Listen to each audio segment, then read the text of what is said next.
Hello everyone, welcome to আটা 24/7 official Bengali channel. প্রত্যেককে স্বাগত জানাচ্ছি আজকের এই স্পেশাল ক্লাসে। স্পেশাল তার কারণ কমনওয়েলথ গেমস রিসেন্টলি আমাদের শেষ হয়ে গেল 2nd of August এবং সেখানে ভারতের দুর্দান্ত পারফরমেন্স আমরা দেখতে পেয়েছি।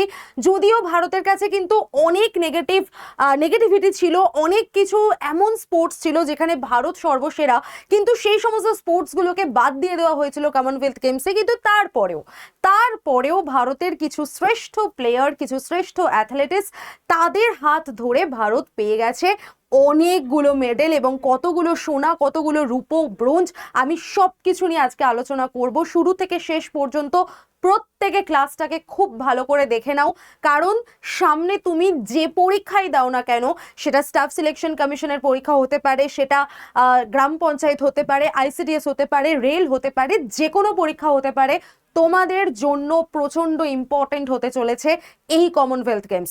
আমি একদম যে কোনো ক্লাসেই দেখবে আমি বলে থাকি এই বছর স্পোর্টসের নিরিখে 2026 কিন্তু একটা ভীষণ ভাইটাল ইয়ার।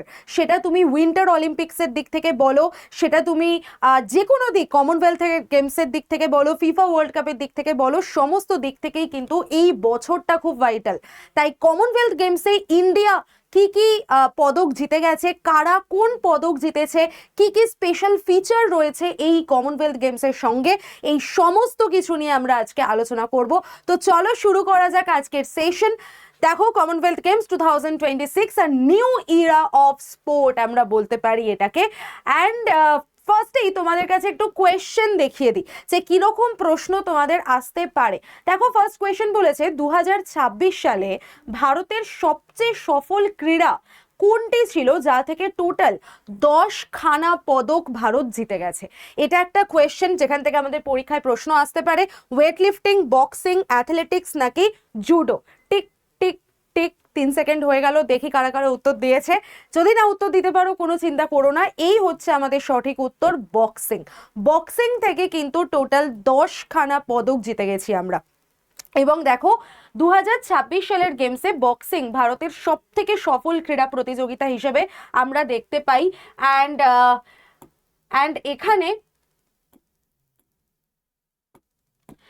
এখানে দেখো আবির্ভূত হয় ভারত বক্সিংয়ে মোট 10টি পদক জিতে গেছে, যার মধ্যে 7খানা স্বর্ণ পদক এবং তার সাথে 3টে রূপোর পদক ভারত জিতে গেছে। বিশেষ করে মহিলা বক্সিং টিম এবারে সুপার ডুপার হিট ছিল। তো মহিলা বক্সিং দল দুর্দান্ত পারফরমেন্স করে একাই তারা পাঁচটা গোল্ড মেডেল জিতে ফেলেছে। তো এরকম প্রশ্ন আমাদের আসতে পারে, এখান থেকে আমরা আলোচনা করব। তার আগে বলে দিই, যারা যারা আমার সাথে এখনো আমার হোয়াটসঅ্যাপ গ্রুপে জয়েন নেই, তারা প্রত্যেকে এই যে নাম্বারটা লিখে দেওয়া আছে, এই নাম্বারটায় হোয়াটসঅ্যাপে একটা হাই লিখবে। হাই লিখে পাঠালেই তোমাদের কাছে গ্রুপের লিঙ্ক চলে আসবে। যে যা পরীক্ষাকে টার্গেট করছো, আইসিডিএস, গ্রাম পঞ্চায়েত, রেল, এসএসসি, ডাব্লিউবিসিএস বা মিসলেনিয়াস, যে কোনো পরীক্ষার জন্য আমার ডেডিকেটেড গ্রুপ আছে, সেখানে জয়েন করে যেতে পারো। আর আমার ক্লাস রুটিনটা আমি একটু ছোট্ট করে তোমাদেরকে জানিয়ে দিই, তাহলে তোমাদের সুবিধা হবে। আমার ক্লাস রুটিন হচ্ছে, চলো, দুপুর 3টের সময় আমার ক্লাস হয়ে থাকে। যদি তুমি এই চ্যানেলের কথা বলো, এই চ্যানেলে ওয়েডনেসডে থেকে স্যাটারডে পর্যন্ত আমার ক্লাস হয়। বুধ আর বৃহস্পতিবার আমার আইসিডিএস এর ক্লাস হয়। শুক্রবার আর শনিবার আমার গ্রাম পঞ্চায়েতের ক্লাস হয়। আর ডাব্লিউবিসিএস টপার যে চ্যানেলটা রয়েছে, সেই ডাব্লিউবিসিএস টপার চ্যানেলে ডাব্লিউবিসিএস আর মিসলেনিয়াসের ক্লাস হয়, সেটাও দুপুর 3টের সময়, সোমবার আর মঙ্গলবার। এই হচ্ছে আমার টোটাল ক্লাস রুটিন। প্রত্যেকে এই ক্লাস রুটিন ফলো করে দুপুর 3টের সময় যে ক্লাসটা হচ্ছে সেখানে জয়েন করে যাবে সকলে প্রতিদিন। তাহলে কি হবে, রেগুলার যদি প্র্যাকটিসে থাকো, তাহলে এই সমস্ত প্রশ্নগুলো তোমার কাছে যখন পরীক্ষায় আসবে কোনো টাইম লাগবে না, ঝটাকসে উত্তর দিয়ে দিতে পারবে। এবং যারা রেলের পরীক্ষা দাও তাদের জন্য বলে দিই, বিকেল 4টের সময় তোমাদের সাথে আমার ক্লাস হয়, practice class, YouTube channel railway and police আড্ডা 24/7 বেঙ্গলি এই চ্যানেলটাতে চলে আসবে। আর যারা এসএসসির পরীক্ষা দাও তাদের জন্য প্রত্যেক শনিবার করে আমার বিকেল 5টায় ক্লাস যায়, এই ক্লাসটাকে কেউ মিস করবে না, এসএসসি অ্যান্ড ব্যাংক যে চ্যানেলটি রয়েছে সেখানে। তো চলো শুরু করা যাক এবার আজকের মূল যে সেশন, আজকের কমনওয়েলথ গেমস সেই জায়গাটায়। তো ফার্স্টেই বলে দিই, দাঁড়ো, তো ফার্স্টেই চলে যাই আমরা পরবর্তী আমাদের জায়গায়, যেখানে আমরা জানতে পারছি যে কি কি স্পেশাল ফিচার আমাদের এই কমনওয়েলথ গেমস 2026-এ ছিল। ফার্স্টেই বলে দিই, ভিক্টোরিয়া বাতিল হয়েছে। কেন? ভিক্টোরিয়া অস্ট্রেলিয়া তাদের মানে জুলাই 2023-এ ভিক্টোরিয়া আয়োজন থেকে সরে দাঁড়ায়, তাদেরকে আয়োজক দেশ হিসেবে বলা হয়েছিল, বাট তারা সেখান থেকে সরে দাঁড়িয়েছে 2023-এ। তো খরচ 2.6 বিলিয়ন অস্ট্রেলিয়ান ডলার থেকে সেটা বেড়ে 6 বিলিয়নে পৌঁছে যায়। তো খরচ তো আমাদের কমাতে হবে, কারণ এত বড় গেম একটা আয়োজন করা হচ্ছে, তাই জন্য অনেক কিছুকে এই বছর রেস্ট্রিক্ট করা হয়েছিল। যেরকম দেখো, সিজিএফকে $340 মিলিয়ন ক্ষতিপূরণ প্রদান করতে হয় সেক্ষেত্রে। তো সেখানে কোথায় এই বছর আমাদের এই কমনওয়েলথ গেমস অনুষ্ঠিত হয়েছে? গ্লাসগোতে এই বছরের কমনওয়েলথ গেমস হয়েছে। 11 দিনের ইভেন্ট নিয়ে তারা এই দায়িত্বটা গ্রহণ করেছিল, কোনো সরকারি তহবিলের এখানে প্রয়োজনই পড়েনি। পাশাপাশি আগামী 100 বছরের জন্য গেমসের একটা বলতে পারো অস্তিত্ব রক্ষা করা সম্ভব হয়েছে এই গ্লাসগোতে। তাহলে এই বছর 2026-এ আমাদের কমনওয়েলথ গেমস অনুষ্ঠিত হয়েছে। এখানে কিছু কিছু গেমকে যুক্ত করা হয়েছে, কিছু কিছু গেমকে বাদ দিয়ে দেওয়া হয়েছে। এখান থেকে আমাদের প্রশ্ন আসতে পারে, তো দেখে রাখো কোন কোন গেমকে যুক্ত করা হয়েছে এই বছর কমনওয়েলথ গেমসের মধ্যে। কি কি রয়েছে তার মধ্যে? Athletics and para athletics, swimming and para swimming, 3x3 যে বাস্কেটবল আমাদের এবং হুইল চেয়ার সেইটা, এছাড়া আর্টিস্টিক জিমন্যাস্টিক, বক্সিং আর ট্র্যাক সাইক্লিং এবং প্যারা ট্র্যাক, এইগুলো প্রত্যেকটা অ্যাড করা হয়েছে। Netball, weightlifting and powerlifting, bowls and para bowls, এইগুলোকে অ্যাড করা হয়েছে। তাহলে টোটাল 1টা 2টো 3টে 4টে 5টা 6টা 7টা 8টা 9টা 10টা বিষয়কে কিন্তু অ্যাড করা হয়েছিল আমাদের মানে তোমার অন্তর্ভুক্ত করা হয়েছে এই বছর। আর কি কি বাদ দিয়ে দেওয়া হয়েছে সেটাও important. Badminton, hockey, cricket, wrestling, squash, table tennis, diving, rugby, triathlon এবং রোড সাইক্লিং, এইগুলোকে বাদ দিয়ে দেওয়া হয়েছে। তো টোটাল 1টা 2টো 3টে 4টে 5টা 6টা 7টা 8টা 9টা 10টা, টোটাল 10টা গেম এদিক থেকে বাদ দিয়ে দেওয়া হয়েছে, যেগুলোতে অনেক বেশি খরচা সাপেক্ষ, অনেক বেশি ব্যয় সাপেক্ষ, কারণ খরচা ক্ষতিপূরণেই তো অর্ধেক টাকা চলে গেছে। তো সেই খরচা কমানোর জন্য কিন্তু এই গেমগুলোকে বাদ দেওয়া হয়েছে আর এই গেমগুলোকে ইনক্লুড করা হয়েছে। এবার এখানে বলে দিই, ইন্ডিয়া এর মধ্যে দেখো ম্যাক্সিমাম গেমেই কিন্তু ইন্ডিয়া খুব পারদর্শী। তুমি হকি ধরে নাও, ক্রিকেট ধরে নাও, রেসলিং ধরে নাও, এগুলো টেবিল টেনিস ধরে নাও, এখানে কিন্তু ইন্ডিয়া সুপার ডুপার হিট। কিন্তু এই গেমগুলোকেই যখন বাদ দিয়ে দেওয়া হয়েছিল তখন ইন্ডিয়ার মাথায় হাত পড়ে যায় যে ভাই এবার তাহলে আমাদের সম্মান রক্ষা কে করবে। তো সেখানে যারা যে সমস্ত প্লেয়ারদেরকে আমরা পাচ্ছি, যে সমস্ত অ্যাথলেটিক্সদের আমরা পাচ্ছি, তারা কিন্তু ইন্ডিয়াকে অনেক আগে নিয়ে গেছে। বিশেষ করে মহিলা টিম, বক্সিং মহিলা টিমকে কুর্নিশ জানাতেই হয়। তো চ্যালেঞ্জ ছিল এটা ভারতের কাছে। ভারত রেসলিং, ব্যাডমিন্টন, হকির মতো যে সমস্ত ঐতিহ্যবাহী খেলা, সেগুলোতেই কিন্তু মেন পারদর্শিতা দেখিয়ে এসেছে এতদিন ধরে। এবার দেখো কোথায় কোথায় এই কমনওয়েলথ গেমস অনুষ্ঠিত হয়েছে। লাইক স্কটসটাউন স্টেডিয়াম, দেন হচ্ছে টোল ক্রস আন্তর্জাতিক সুইমিং সেন্টারে, এছাড়া এমিরেটস অ্যারেনাতে হয়েছে এবং স্কটিশ ইভেন্ট ক্যাম্পাস আর এমিরেটস অ্যারেনা, এইগুলোতে কিন্তু এই বছর এই সমস্ত স্টেডিয়াম বা এই সমস্ত মানে জায়গাগুলোতে এই বছরের পুরো কমনওয়েলথ গেমসটা অনুষ্ঠিত হয়েছে। এটা পুরোপুরি সুইমিংয়ের জন্য, যেটা টোল ক্রস তোমার আন্তর্জাতিক ইন্টারন্যাশনাল সুইমিং সেন্টার, এখানে সুইমিংয়ের যত গেম সেগুলো এখানে হয়ে গেছে। পাশাপাশি এটাতে যদি আমি বলি তাহলে এমিরেটস অ্যারেনাতে ভলিবল থেকে শুরু করে এই টাইপের সমস্ত গেমগুলো হয়েছিল। এটা স্কটসডাউন স্টেডিয়াম, আর এটা হচ্ছে স্কটিশ ইভেন্ট ক্যাম্পাস। এইখানেও কিন্তু প্রচুর তোমাদের গেমস আয়োজন করা হয়েছে। এই 4টে জায়গার নাম মনে রেখো, যেখানে আমাদের টোটাল সমস্ত গেমসগুলোকে অর্গানাইজ করা হয়েছে। এবং এইগুলো একটু টুকরো ইনফরমেশন দেখে রাখো, টোটাল 3000 ক্রীড়াবিদকে এর মধ্যে নেওয়া হয়েছে, 3000 অ্যাথলেটিক্স পার্টিসিপেট করেছিলেন, এবং তার সাথে 74টি নেশন থেকে টোটাল 74 নেশনস এতে পার্টিসিপেট করেছিল, এবং 5 লাখের ওপর টিকিট বিক্রি হয়েছিল এই কমনওয়েলথ গেমসে। এই ইনফরমেশনগুলো অবশ্যই দেখে রাখবে, এই জায়গাগুলোর থেকে কোয়েশ্চেন দিয়ে দিতেই পারে।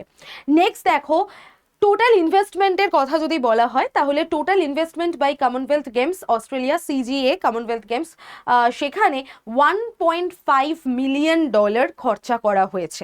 ওকে, এবং সেখানে যদি আমরা অস্ট্রেলিয়ার রেসপেক্টে দেখি, green to gold to great, মানে এটা হচ্ছে G2G প্রোগ্রাম বলা হয়ে থাকে। এটার ফুল ফর্ম হলো green to gold to great. এই প্রোগ্রামের অধীনে প্রত্যেকটা ক্রীড়াবিদের জন্য $5000 করে দেওয়া হয়েছে। আর চূড়ান্ত প্রস্তুতির মাঝে বিশেষজ্ঞ কোচিং, ক্রীড়া বিজ্ঞান, ভ্রমণ এবং রিকভারির জন্যও কিন্তু কিছু খরচা করা হয়ে থাকে। তো এই সমস্ত বিষয়গুলো আমরা দেখতে পাচ্ছি যে টোটাল ইনভেস্টমেন্টের মধ্যে পড়ছে অ্যাথলেটিক্সের পিছনে, এবং কমনওয়েলথ গেমসের টোটাল খরচা 1.5 মিলিয়ন ইনভেস্ট করা হয়েছিল। এবার গ্লোবাল মডেল স্ট্র্যাটেজি কারা কারা কমনওয়েলথ গেমসের শীর্ষস্থানে রয়েছে আমরা দেখে নিই। অস্ট্রেলিয়ার কথা যদি বলি, টোটাল 171টা মেডেল পেয়ে গেছে অস্ট্রেলিয়া। ইংল্যান্ডে টোটাল 110টি মেডেল, কানাডা 62টি মেডেল, ভারত আর স্কটল্যান্ড এদের দুজনের কথা যদি বলি, দুজনেই 39 করে মেডেল পেয়েছে। বাট 39 মেডেল পেয়েও স্কটল্যান্ড 5 নম্বরে আর ভারত 4 নম্বরে কেন, সেটা একটু জেনে নাও। কারণ ভারতের কাছে রুপোর মেডেলের সংখ্যা বেশি স্কটল্যান্ডের থেকে। স্কটল্যান্ডে হয়তো ব্রোঞ্জ বেশি, তোমার রুপোর বা গোল্ডের থেকে হয়তো ব্রোঞ্জ বেশি পেয়েছে, বাট গোল্ড আর রুপো মিলিয়ে ইন্ডিয়া কিন্তু স্কটল্যান্ডের থেকে এগিয়ে আছে। তাই জন্য ইন্ডিয়ার আর স্কটল্যান্ডের টোটাল নাম্বারটা 39 হলেও ইন্ডিয়া 4th পজিশনে রয়েছে এবং স্কটল্যান্ড 5th পজিশনে আছে। তাহলে টোটাল আমাদের যদি রেসপেক্টে বলা হয়, তো আমরা গ্লোবাল মডেল স্ট্যান্ডিংয়ে দেখব আমাদের ইন্ডিয়া 4th পজিশনে রয়েছে। ঠিক আছে, India secured 4th place over host Scotland despite tying at 39 total medals। তো এটা একটুখানি খেয়াল রাখবে প্রত্যেকে। আর এছাড়া আমাদের প্রথম 5টা নাম তো মুখস্থ করতেই হয়। তাহলে কি কি বললাম? Australia, England, Canada, India, Scotland.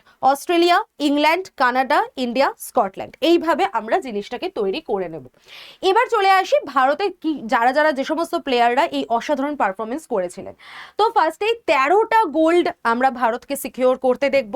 13, 17, 9, এইটা 13:17:9, একদম মেডেল ট্যালিটা মনে রাখো তোমার ইয়েতে ইস্টু দিয়ে, 13:17:9, 13টা গোল্ড, 17টা রুপো, 9টা ব্রোঞ্জ। টোটাল ভারতের কাছে এই মেডেল এসছে। এবং দেখো, রেসলিং এবং ব্যাডমিন্টনের মতো যে প্রধান খেলাগুলো ছিল ভারতের, সেগুলো বাদ পড়া সত্ত্বেও ভারত তাদের অসামান্য ক্রীড়া বহুমুখিতার প্রদর্শন করে সারা বিশ্বের মধ্যে 39 টোটাল মেডেল অর্জন করে 4th পজিশনে চলে এসেছে। রিংয়ের রাজা এবং রানী আমরা কাকে কাকে বলবো? রিংয়ের রাজা এবং রানী হিসেবে যদি দেখি, তাহলে মোট 10টা স্বর্ণ পদক আমরা এই বক্সিং থেকে পেয়েছি। সেখানে বক্সিং গোল্ডস হচ্ছে আমাদের 7টা, যেটা ইন্ডিয়ান উইমেন্স বক্সিং টিম যারা লিড করেছে, ভারতীয় মহিলা বক্সিং দল অবিশ্বাস্য 5টি স্বর্ণপদক লাভ করেছে, যার মধ্যে জেসমিন লাম্বোরিয়ার ঐতিহাসিক প্রত্যাবর্তনকে আমরা কিন্তু অবশ্যই স্মরণ করব। তো তার নামটাও মনে রেখো, জেসমিন লাম্বোরিয়া। নেক্সট যদি বলি, ইতিহাস রচনা করেছেন কারা কারা? মীরাবাই চানু, আবারও কামব্যাক। মীরাবাই চানুর কথা যদি বলি, তাহলে 3rd সাকসেসিভ কমনওয়েলথ গেমস তিনি পেয়ে গেছেন 3 বার পর টানা। তৃতীয় CWG স্বর্ণ 48 কেজির ওয়েটে তিনি পেয়ে গেছেন। ভারতের অন্যতম শ্রেষ্ঠ ভারোত্তোলক হিসেবে আমরা মীরাবাই চানুর নাম জেনে থাকি। পাশাপাশি যদি আমরা জুডোর ক্ষেত্রে দেখি, তাহলে ইন্ডিয়ার প্রথম কমনওয়েলথ গেমসে আমরা জুডোতে গোল্ড জিতলাম, এবং সেটাও একটা নয়, দুটো গোল্ড আমরা ইন্ডিয়ার তরফে জিতে গেছি জুডোতে, এই ফার্স্ট টাইম কমনওয়েলথ গেমসে। তো দেখো কারা কারা জিতেছে ভারতের প্রথম কমনওয়েলথ গেমস, দেশকে সর্বকালের রেসপেক্টে সেরা পারফরমেন্স দিয়ে গেছে। মোট 4টে পদক আমরা জিতেছি এখানে, অস্মিতা দে এবং হর্ষ সিং, অস্মিতা দে এবং হর্ষ সিং, এই দুজনের নাম একদম ঠোঁটে মুখস্থ করে রাখো, হর্ষ সিং এবং অস্মিতা দে। নেক্সট চলে আসো হচ্ছে আমাদের নীরজ চোপড়া, গোল্ডেন বয় যাকে বলা হয়ে থাকে, যার জন্য 7th অগস্ট আমরা জ্যাভলিন থ্রো ডে পালন করে থাকি। সেই নীরজ চোপড়া কিন্তু আবারও রূপও জিতে গেছে কমনওয়েলথ গেমসে। তার সাথে গলবীর সিং এর কথা যদি বলি, CWGতে তিনি দুটো অ্যাথলেটিক্স পদক জয় করেছেন। একটা হলো 10,000 মিটারে রূপোর পদক জিতেছেন এবং 5,000 মিটারে তিনি ব্রোঞ্জের পদক জিতে গেছেন।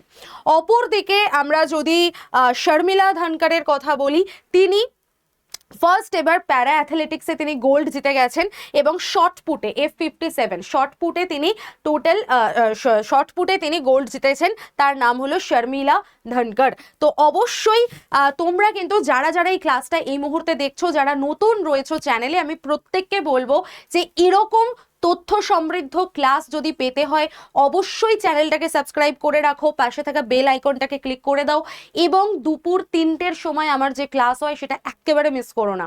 আর এই কমনওয়েলথ গেমসের ডিটেল বিবরণের পরে আমি কিছু কোয়েশ্চেন আনসারও তোমাদেরকে করিয়ে দেব। সেই কোয়েশ্চেন আনসারগুলোকে খুব ভালো করে প্র্যাকটিস করে যাও, যেখান থেকে পরীক্ষায় প্রশ্ন আসবে। নেক্সট চলে আসি যদি আমরা, তো আমরা দেখব যে আমাদের নেক্সট স্টপেজ কোথায় হতে চলেছে কমনওয়েলথ গেমসের।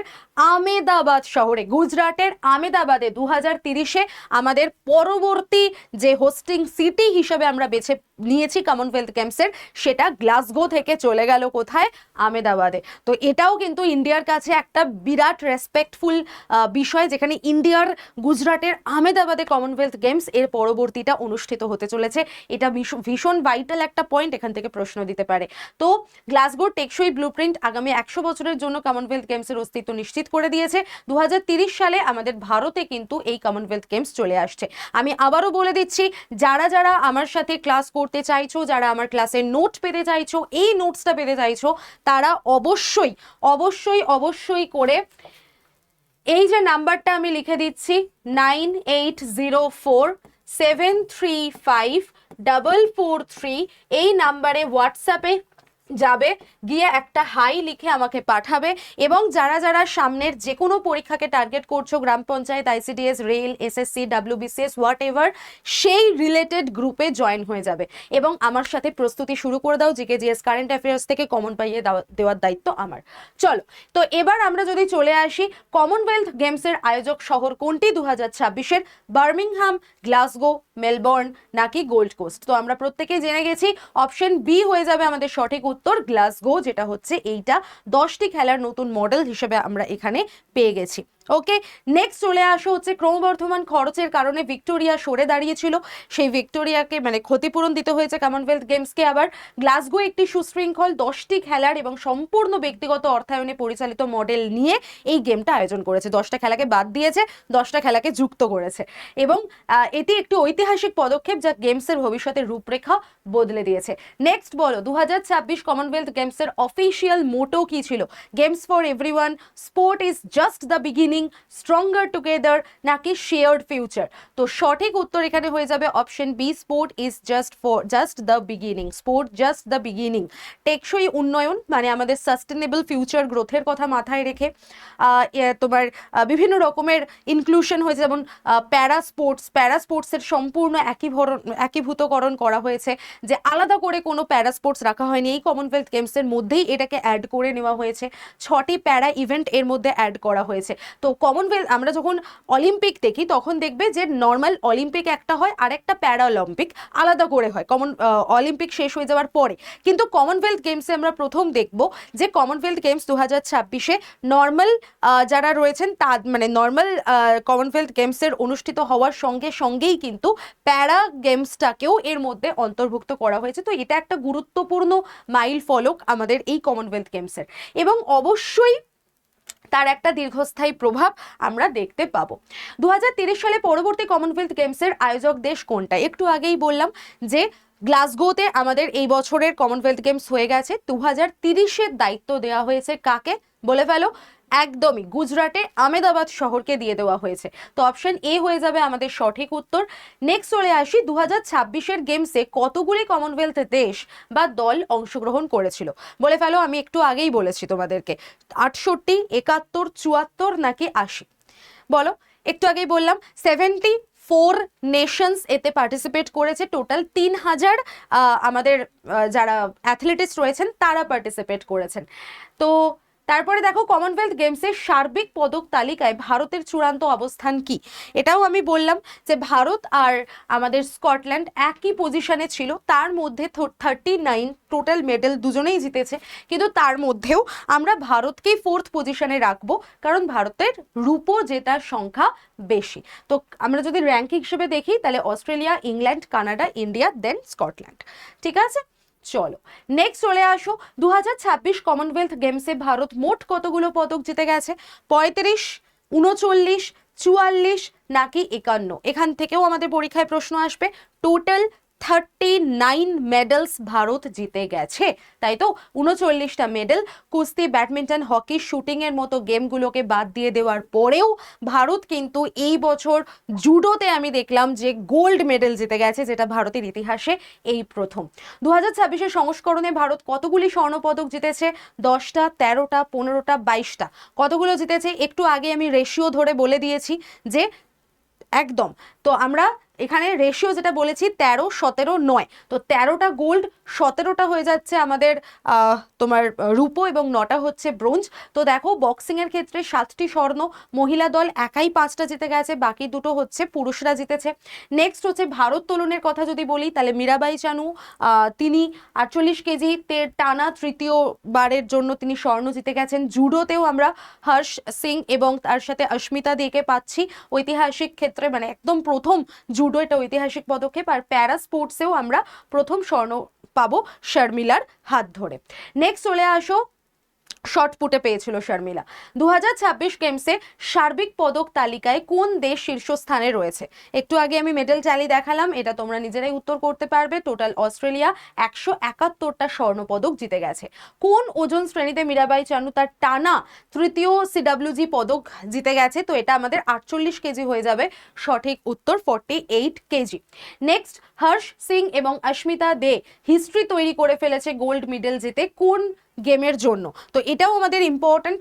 ফেন্সিং, স্কোয়াশ, জুডো নাকি তাইকোয়ান্দো? তো আমাদের সঠিক উত্তর হয়ে যাচ্ছে অপশন সি, জুডো। তাই তো, প্রথমবারের মতো স্বর্ণ পদক আমরা পেয়ে গেছি। নেক্সট দেখো, who one India's first ever Commonwealth Games gold medal in para athletics women's shot put F57 ক্যাটাগরিতে পেয়ে গেছেন? তিনি হচ্ছেন শর্মিলা ধনখর। শর্মিলা ধনখরের নাম আমরা পেয়ে যাচ্ছি। অ্যান্ড নেক্সট যদি দেখি আমরা যে 2026 সিডব্লিউজিতে পুরুষদের জ্যাভলিন থ্রোতে নীরজ চোপড়া কোন পদক জিতে গেছে? দুর্ভাগ্যবশত গোল্ড মেডেল জিততে পারেনি, সিলভার মেডেল জিতে গেছে, রূপোর মেডেল জিতে গেছে হচ্ছে নীরজ চোপড়া 2026-এর কমনওয়েলথ গেমসে। নেক্সট, কোন ভারতীয় অ্যাথলেটিক প্রথমবার একাই একটা সিডব্লিউজিতে 2টি অ্যাথলেটিক্স পদক জিতে গেছেন? তিনি দুবার একাই জিতেছেন, একটা রূপো এবং আরেকটা ব্রোঞ্জ। তো দেখে নাও, 10,000-টায় তিনি জিতে গেছেন রূপো, 5,000-টায় ব্রোঞ্জ। তো তার নাম কি হবে? গলবীর সিং, অবিনাশ সাবলে, মুরালি নাকি তিজেন্দর পাল সিং? তো আমাদের অপশন এ হয়ে যাবে সঠিক উত্তর, গলবীর সিং। ঠিক আছে। নেক্সট, তেজস্বিন শঙ্কর কোন কঠিন ক্রীড়ায় ভারতের হয়ে প্রথম পদক জিতে ইতিহাস তৈরি করে ফেলেছে? ম্যারাথন, স্টিপলচেজ, ডেকাথলন নাকি বেস্ট ওয়াক? তো তোমরা উত্তরটা দাও ঝটপট করে। তার সাথে আমি অবশ্যই বলে দিই যে আবারও যারা নতুন দেখছো এই চ্যানেলে আছো, এই রকম তথ্য সমৃদ্ধ ক্লাস যদি করতে হয়, পরীক্ষায় আসার মতো কোয়েশ্চেন যদি প্র্যাকটিস করতে হয়, তাহলে অবশ্যই চ্যানেলটাকে সাবস্ক্রাইব করে রাখো। আমাকে ফলো করতে ভুলো না। দুপুর 3টের সময় আমার যে ইউটিউব ক্লাস হয়ে থাকে, গ্রাম পঞ্চায়েত ICDS পরীক্ষার জন্য যারা যারা প্রিপারেশন নিচ্ছ তাদের জন্য আমাদের নতুন ব্যাচ শুরু হচ্ছে। ICDS এর পরীক্ষা এই বছর বা তার সামনের বছরের শুরুর দিকেই কিন্তু হয়ে যাবে, এমনটাই শোনা যাচ্ছে। আর গ্রাম পঞ্চায়েতের পরীক্ষা তো এই বছর ডিসেম্বরের মধ্যেই কন্ডাক্ট করা হবে। তো গ্রাম পঞ্চায়েতের জন্য আমাদের যে নতুন ব্যাচটা স্টার্ট হচ্ছে, ডেটটা সবাই মনে রাখো, 10th অফ অগস্ট। যারা যারা গ্রাম পঞ্চায়েতের পরীক্ষাকে টার্গেট করছো, এই চ্যানেলের ভিডিও সেকশনে দেখবে আমার করে দেওয়া অনেকগুলো ভিডিও রয়েছে, যেখানে গ্রাম পঞ্চায়েতের প্রত্যেকটা পোস্ট নিয়ে আমি ডিটেল আলোচনা করে দিয়েছি। তো সেই ক্লাসটা করে নিও। আইসিডিএস এর জন্যও সেম, যে সমস্ত মেয়েরা আইসিডিএস এর পরীক্ষাকে টার্গেট করছো, এটা যেহেতু শুধু মেয়েদের পরীক্ষা, তাই মেয়েদের সুযোগ, মেয়েদের অপরচুনিটি এখানে সেরা রয়েছে। তো আমি প্রত্যেককে বলবো যে অন্তত আইসিডিএস এর পরীক্ষায় প্রত্যেকটা মেয়ে বসো, যাদের যাদের এই বয়সের ক্যাটাগরির মধ্যে মিলে যাচ্ছে। এটার আইসিডিএস এবং মিশন পঞ্চায়েত এই দুটোরই ব্যাচ স্টার্ট হচ্ছে। ICDS 3rd of August start হয়েছে, মানে তোমাদের আজকে থেকে স্টার্ট হয়েছে, আর এইটা শুরু হয়েছে 10th অফ অগস্ট। তো প্রত্যেককে বলবো, যারা যারা ক্লাস করতে চাইছো প্রত্যেকে আমার সাথে হোয়াটসঅ্যাপ গ্রুপে তো জয়েন হয়েই যাবে। এছাড়া ডিসকাউন্ট কোড Y1012 এই কোডটাকে অ্যাপ্লাই করতে ভুলবে না, তবেই কিন্তু প্রাইস ডিসকাউন্ট হবে, আদারওয়াইজ হবে না। Y1012 ডিসকাউন্ট কোডটা অ্যাপ্লাই করে প্রত্যেকে ব্যাচে জয়েন করে যাবে। এটা আমার হোয়াটসঅ্যাপ গ্রুপের নাম্বার। এই নাম্বারে হোয়াটসঅ্যাপে হাই লিখে পাঠিয়ে গ্রুপ জয়েন করে গেলে আমি সেই গ্রুপে পার্টিকুলার পরীক্ষার রিলেটেড সমস্ত ইনফরমেশন, ব্যাচে কিভাবে ভর্তি হবে তার ডিটেল প্রসিডিওর, ক্লাস কখন হবে তার ক্লাস লিংক, ক্লাসের নোটস, আমি সমস্ত কিছু পাঠিয়ে দেবো। তো আমি প্রত্যেককে বলবো যে যারা এই পরীক্ষাগুলোকে টার্গেট করছো সেই ব্যাচে যুক্ত হয়ে যাও এবং নিজেদের প্রস্তুতিটাকে আরও স্ট্রং বানিয়ে নাও। চলো আমি এবার দেখিয়ে দিই আমাদের আগের উত্তরটা কি ছিল। সেটা হচ্ছে ডিক্যাথলন, যেটা তেজস্বিন শঙ্কর 10টি ইভেন্টের সমন্বয়ে গঠিত অত্যন্ত কঠিন ডিক্যাথলন প্রতিযোগিতায় ব্রোঞ্জ পদক জিতে ফেলেছে। কমনওয়েলথ গেমসের ইতিহাসে এই বিভাগে ভারতের এটা প্রথম পদক। তো চলো আজকে কমনওয়েলথ গেমস নিয়ে আমরা টোটাল সম্পূর্ণ ক্লাসটা করে ফেলেছি এবং এখান থেকেই প্রশ্ন আসবে, এর বাইরে আর কিছু প্রশ্ন হতে পারে না। হ্যাঁ, আমি পুরোটাই কারেন্ট অ্যাফেয়ার্সের অ্যাঙ্গেল থেকে বলে দিলাম। স্ট্যাটিকের জায়গা থেকেও হয়তো আসতে পারে যে কমনওয়েলথ গেমস প্রথম কত সালে স্টার্ট হয়েছিল। এটা তোমরা আমাকে প্রত্যেকে কমেন্ট সেকশনে কমেন্ট করে লিখে জানিও যে কমনওয়েলথ গেমস প্রথম কত সালে শুরু হয় এবং কোথায় শুরু হয়, ভেন্যু কোথায় ছিল।